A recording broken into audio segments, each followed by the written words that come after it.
Today, we pause to remember a day that tested our country. On September 11th, 2001, nearly 3,000 lives were lost in the deadliest attack on American soil in our history. We will never forget the images of planes vanishing into buildings, the photos hung by the families of the missing. We will never forget the anger and the sadness that we felt. And while 9 years have come and gone since that September morning, the passage of time will never diminish the pain and loss forever seared in the consciousness of our nation. That's why, on this day, we pray with the families of those who died. We mourn with the husbands and wives, the children and parents, friends and loved ones.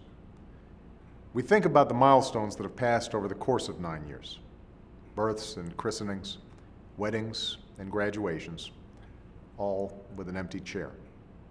On this day, we also honor those who died so that others might live. The firefighters and first responders who climbed the stairs of 2 burning towers, the passengers who stormed a cockpit, and the men and women who have, in the years since, worn the uniform of this country and given their lives so that our children could grow up in a safer world. In acts of courage and decency, they defended a simple precept: I am my brother's keeper. I am my sister's keeper. And on this day, we recall that at our darkest moment, we summoned a sense of unity and common purpose. We responded to the worst kind of depravity with the best of our humanity. So, each year at this time, we renew our resolve against those who perpetrated this barbaric act of terror and who continue to plot against us, for we will never waver in defense of this nation. We renew our commitment to our troops and all who serve to protect this country, and to their families. But we also renew the true spirit of that day, not the human capacity for evil, but the human capacity for good, not the desire to destroy, but the impulse to save. That's why we mark September 11th as a national day of service and remembrance.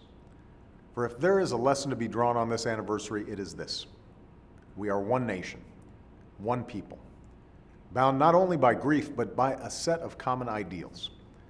And that by giving back to our communities, by serving people in need, we reaffirm our ideals in defiance of those who would do us grave harm.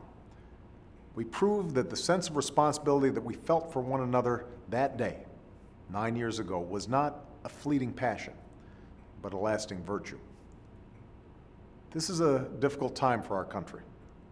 And it's often in such moments that some try to stoke bitterness, to divide us based on our differences, to blind us to what we have in common.